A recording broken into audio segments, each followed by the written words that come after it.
like I said, switched systems completely for a lot of reasons. So Well, yeah, I think that was the title of the article was Modern Warfare, Army changes its identity. And I read its article it's so freaking long. And I read it. It was telling the history of Army and when they tried to do this before and blah, blah, blah, blah, blah, blah. Uh, yeah, like, so there's a lot of reasons why. Okay, so like there's a yeah, get the into it. initial Get need. into it. Yeah, like I'm gonna say some stuff that'll probably upset a couple people, and you know what? That's just okay. So the idea one that Coach Munkin would just like knee jerk make a switch without putting a whole lot of thought into it is as uninformed of an opinion as a human being could ever have about anything. And I'm Mhm. probably being as subtle as I can about that. So there's a million things that went into it, right? Right. So one is, the Army. I think when Bobby Ross was the head coach, like I think way back in the early 2000s, he ran a conventional pro style system, and they Mhm. struggled. Well, there's a lot of things that you know that hurts you at an academy. Like number one is back then the rules at academies were way more uh, constrictive to how big your kids could be.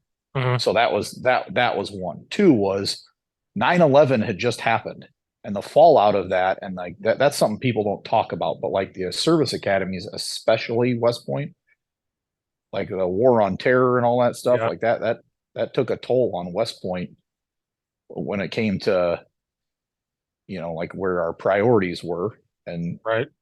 who was going over there to do that and fix that and right wrongs. And so that like that those coincided kind of together. Mhm. So I think that they had a lot of things that were prioritized over just football at the Mhm. time. So that was a big part of it. And then a couple other things have happened since then. Is one is it's not like the under center triple stuff is nowhere near as prevalent today in high school football at any other point it has ever been. You know what I mean? It's hard to find teams that do that. So Mhm. it's not even like even recruiting kids to, okay, well, I spend my whole high school career in the gun. It's like when you hear NFL teams talk about that. Well, this quarterback played his whole college career in the gun, no Right. huddle, and now we're going to make him huddle and go under center. Like, well, there's a curve to learning that, and sometimes it doesn't work. Well, it's the Right. same thing. Like now so many more high schools are gun-based offenses. Now kids know that football. They Right. they understand those formations, those formation families, like the gun operation, the meshes, the reads, the how to throw it. They've been doing that a bunch.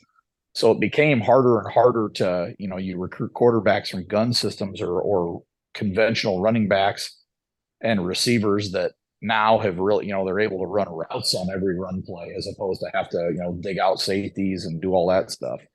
So that's part of it. Um, then on top of which the NCAA changed these rules where skill kids can't cut block outside of the Mhm. box anymore. Mhm. So now if you're a guy like take Wes Welker, and this is in any regular offense, but take a guy like Wes Welker, who's a Danny Amendola, Julian Edelman. Well, if they now have to go block, these undersized players, they run well. They have to go block these 220-pound safeties that are running downhill that know you Mhm. can't cut me.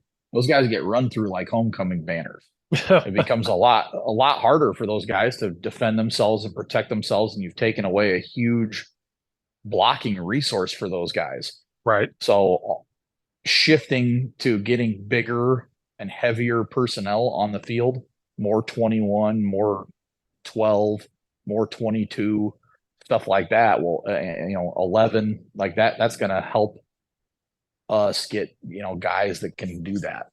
Right. Um, and fall in line with what people have been doing. So, and on top of which, we'll run option a bunch. We had really at Army had transitioned real slowly over the last like 4 seasons to a power running attack that was dressed up like a flex bone. Mhm. We were a lot of the times, you know, having a tight end attached, a tackle over to create a some kind of 3-man surface. But Mhm. we barely ran any triple option at all. I mean, veer triple option by the end wasn't even in the playbook. So there's a lot of that, like some of those misconceptions where it's easy for a fan to just be like, oh yeah, Army runs triple option. Well, it's like you don't watch film because that hasn't happened very much in a long, long time. Mhm. So, I mean, it's one of those things that's just easy to say and it's probably comfortable to say. I listened to Pardon My Take yesterday and Mhm. Greg Olson was on there talking about when he was calling the he was calling the NFC Championship game after Brock Purdy got hurt and then the backup quarterback Johnson got hurt. And he's like, well, no one could throw the ball. He's like, it was like watching an Army game. And you're just like, damn, man, like that's that's hard to that's hard to get across to. So we had really we didn't have to make quite the transition that like a Navy would, where it's like, hey, your true flex bone option trying to make this wholesale switch. We had Right. really been getting bigger and bigger uh, personnel and people across the board for the last couple of years. So, and then obviously, like in recruiting, it makes a huge difference. It already has made a huge difference in recruiting because the type of quarterback you can recruit, the type of receiver you can recruit, the type of running back, the type of old lineman you can recruit Mhm. now is totally different.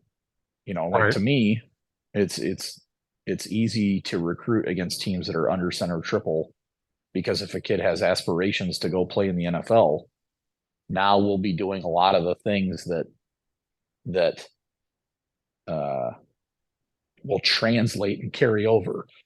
Right. And the other thing that like, I'll get roasted for and I don't care, but the whole idea that this like, oh, well, the triple option is this great equalizer and it just, you know, it can fix any problem you got. Like that is as categorically false as there could be. It's a great offense because the people that coach it really well, Mhm. just like every other offense. Right. Like it runs well. Like teams that are run triple option that are poorly coached, it sucks. And Right. teams that run triple option that are good coaches, it's great. But that's the same with every kind of system. So Right. there's a lot of the things that Coach Munkin has that we are going to continue to do. Coach Munkin, more than any other head coach that I've ever been around or talked with, he does the best job of framing games to win them. Meaning, Mhm. like, how does the offense, the defense, and the special teams function together to complement one another to win this game this week? Mhm.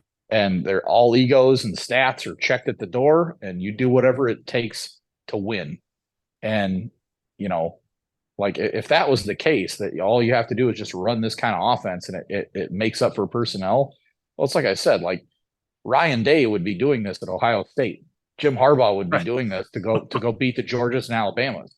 Uh-huh. So nobody invests more time and resources into making sure their programs are successful than some of those blue blood power fives that are juggernauts that spend hundreds of millions of dollars. Well, if it was just, oh, well, just run this offense and your troubles are over. Well, it's like you got to coach the stuff too. So it's Mhm. doing what you can do. So some of those things that Coach Munkin's teams are always going to be is they're, like I said, they're going to be assignment sound. They're going to be disciplined. You're going to be run first. You're going to be tough as nails. You're going to overcome adversity. You're going to run your quarterback, and you're going to run some option. Right. It's just gonna look different. Like no one was complaining when Rich Rodriguez was doing that at West Virginia. Like, you know what I mean? Like, oh, you should go under center. Well, it's because he's a really good coach. When Chip Kelly does that at Oregon and UCLA now, no one's bitching at him that he should be going under center, and his teams they run the ball like Chip Kelly. I think they were last year at UCLA. Kind of now that he's into it, I mean, I think they were like fourth or fifth in the nation in rushing. Mhm. Kansas is the same. They run the hell out of it. Yep. We met with them in the offseason. They do their staff is so good and because they coach their asses off and Right. their kids love them. And so it's way less the plays in the system. It's kind of who you are and what you're good at. And I always say really good offenses can answer three questions always. What do you need to do to win? What does your staff have the knowledge and time to teach? And then who are your best 11 players and what do they do well? If you can Right. answer those three questions all the time, like, man, you're in pretty good shape. So just, this whole Army tried something 21 years ago and it didn't work. And so it'll never work again. Like, I don't know, man. Coastal Carolina, no one ever heard of them ever. They went in the gun and have had, I think, they've won as many games as anybody over the last 5 years. So Right. I'm just, you know, I know there's some old school under center triple guys that'll hear me say this and puke and hate me forever. And I don't care. Like, that's how it is. Like, that's how football is. So it's you can, it's how you coach your system that allows you to do that. And Coach Davis, who was the last OC here, knew that stuff and knew it phenomenal, like Mm-hmm. better than I can blink, breathe, and walk, knows it better than anybody knows it. He's awesome at coaching at it. So, when we brought in Coach Thatcher from Nebraska Kearney, go and look, they had won, I don't know, one game, two games over a 4-year stretch. And they got Drew in there, Coach Lynn as the head coach and Drew in as the OC. And then they just started rolling people and running the hell out of it and throwing it really well, complimentary. And, you know, you find good coaches and let them coach with what they're doing. And this is what Coach Thatcher knows how to do really well. And he's awesome at it. And he's not only awesome at it, he's a great fit for Coach Munkin. And he's a great fit for West Point and our kids. And it's exciting. It's exciting. He's a good problem solver. He's really, really sharp. So, his system, and he does a great job calling it and complimenting it. And that's how systems work. Right. So long-winded answer. I apologize, but and I know it's coming. The first time we don't get it on 4th and 1 this year. Holy cow. Better turn the Twitter mentions up. Better mute the Twitter notifications because you're an idiot. You're a loser. You guys should have been going under center. Why would you snap it 5 yards back to go 1 foot forward? Let me have.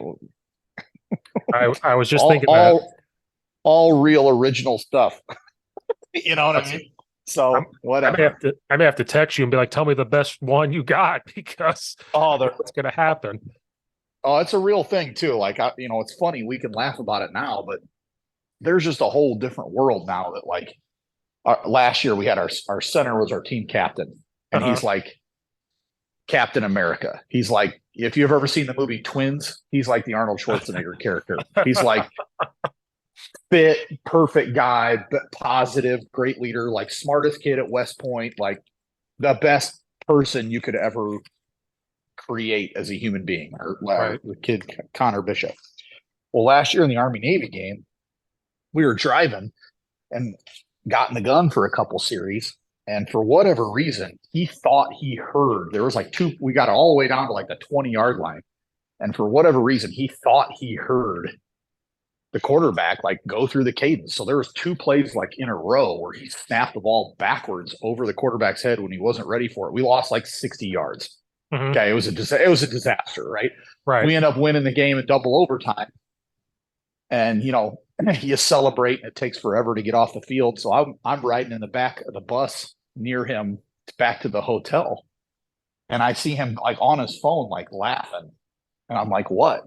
And he showed me like just hundreds of people tweeting at him that he's this dipshit loser for snapping the ball and what, like just trashing him on Twitter because they immediately can like find his access. So there's a whole different deal that kids have to deal with now that I think a lot of coaches lose sight of, or maybe they don't lose sight of it, but they certainly don't appreciate it.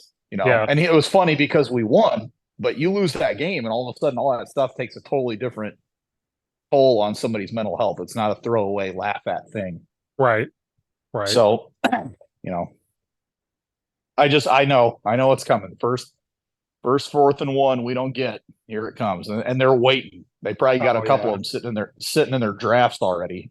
Oh, yes. I'm friends with, trust me. So am I. What are you doing? Why are you guys doing this? Yeah. Well, I don't know. Now we tell receivers, hey, we're going to throw for 2,000 yards as opposed to 400. That sounds a lot better to wide receivers. Then you get good receivers. Yeah, of course it does. I know high school coaches that do that. There's a great Illinois high school football coach, Coach Joseph. He's at Moral Foresight in Decatur. He'll straight up Oh tell you, yeah. he'll straight up tell you his first 6 or 7 years as a head coach, they were power I, doing this, and he was a below 500 coach. Then he started to realize, I need to get the basketball players out. I need to get these kids out. So he's like, what if I just line up in shotgun, still run the ball, but then find ways to get them the ball on jet sweeps, just throw them a hitch and let them make plays and be athletes. Now he's won a state title. He's been to a state title game so many times. He'll be a Hall of Fame high school football coach just because of that tweak. And he goes, he's told me, Steve, I still run the old school stuff. We were just talking about Florida and Tim Tebow, that type of stuff. It looks, you're running wing T stuff, but it's out of spread, and it gives you Yeah, it stuff to looks do. it looks appealing enough to get. The one thing I would tell you, like this will be my 21st season coaching. The one thing I will tell you that I'm still more amazed by than ever is the teams that win consistently, and not only win consistently, but like just really do a really good job every year. You Mhm. are shocked at how simple they usually are. Yeah. Like they have a couple, you know what I mean? Like you watch like in all critical situations and scenarios, it's probably the stuff they put in on day one install of fall camp. Hmm. And they're really good at it and they know who they are and they're consistent and they have answers. And that's to me, like you can execute. Like to me, that's what makes you really, really good. Hmm. Yeah. And I heard Jim Tressel say this a million years ago, but he was just like, Orlando Pace. He's like, why are good skill guys so important? He's like, well, as good as Orlando Pace is, he can block one guy and account for one guy. He's like, but you get the ball to a good skill kid Hmm. and he makes, breaks a couple tackles or makes a guy miss. He can count for two or three guys on a play. And Right. that's true. So it's about, who are your best 11 players? What do they do well? Yeah. So I I'm friends with high school coaches that will maybe listen to this and they know who they are. They're big under. They love Army. Like when we talked about Army and Navy, they love old school stuff. So that was the thing, and they straight up knew like it's not true triple option anymore. They knew it, but they love the old school. And I was the guy that what came. not oh go ahead. Sorry. I was gonna say we when COVID hit, a couple of people started a podcast, and that's where it came from. And I started talking to these guys. I was the guy on there that said I love being in shotgun. I fell in love with Mike Leach's air raid stuff, but I also love me a good like Gus Malzahn type of offense. I love the pistol. I love doing all that stuff. And they like being old school. So it was always, Army runs this, Navy runs this. They love it. So when the article changed, we saw the article, a couple of them I've had on here off the record. I asked them, what did you think? What do you think? They're coming to my side, trying to be an ass. Like, hey, what do you think about this? And they're like, they're going to struggle. Like everybody's saying that they're going to struggle because that's not who they are, how they can control the clock. And I said, well, So here's what I want to know. Why, if you call a play under center, right? You call zone dive or veer option or crap, call it right. under center and snap it with two. How come you can't get in the gun and run the same play at the same tempo? Why does everyone think you automatically, if you're spread for your gun? Like to me, it's not like 2000. In the year 2000, when Rich Rodriguez had it going, you said the word spread to people, they all hated you because they thought it was like BYU spread, chuck it Oh, and yeah. throw it every play, and it's soft and you can't run. And if you're an option football coach, you will like Army more now because we will run more option than we have in a long time. It's just going to look different, Hmm. like that to me. I think Florida, when Tebow was there, they're like one of the maybe the only team in college football history that had like 6, 7, 8 guys, something like that, run for 500 yards in the season. Hmm. So it's like you can run it like Gus Malzahn teams, like you were saying, they run for over 3,000 yards a season. And to me, that's what you have to be able to run it to win it. And we're still going to run option. We're going to run a ton of option, but it'll look like how everybody else does it. And we're not going to, not all the time, but we're not going to go, we'll change tempo like everybody else. Right. Sometimes we'll go real slow and sometimes we'll pre-snap shift in motions and sometimes we'll go real fast and we'll have a couple one-word calls and all that stuff that like, consistently across the board, you look at, you know, stuff that Lincoln Riley and Chip Hmm. Kelly and Lane Kiffin and I mean, just the stuff that everybody's doing it. But it's like, Florida State's got it going now, and they run the ball really well. They run it from the gun. Jamie Chadwell's ran it. You know, he's at Liberty now, but Coastal, man, they were as successful as you could ever be. Well, that's what I told And some people. I'm like, they're running option, but they're doing from a pistol and they're doing cool things off of it. And nobody complained. Like you said, nobody complained about it. That became the new sexy offense. You know, like sure, Gus, when he came onto the scene, and I remember like 2013, that was the sexy thing. Him, Brent Dearman, like that was the thing. Uh, Mike Leach's stuff was always the sexy thing because it was air raid. Then Coastal's doing this stuff because football's making a big circle now and it's coming back to some of that stuff. And that's the big sexy offense. Like I wanted film on it. People wanted film. That was the new thing. yeah, and it is. It's awesome football. It's hard to defend. Their kids do it really well. You can change, how you block the perimeter, and it truly forces defenses. To me, that's my whole thing is like that. Regardless, even of the play families you're going to run, if it allows you to recruit the best players possible at all 11 positions, you're off to a good start. And Mm-hmm. if it forces the defense to be able to defend the whole field, you've made life on yourself way easier. And Mm-hmm. and from the gun, like it's undeniable. Like you can throw the ball Mm-hmm. so much easier and better, whether that out of the gun. I don't care if it's play action, if it's drop back, if it's downfield, if it's quick game, if it's perimeter stuff out beyond the numbers. There's a reason why everyone does it. It's good Yeah. football.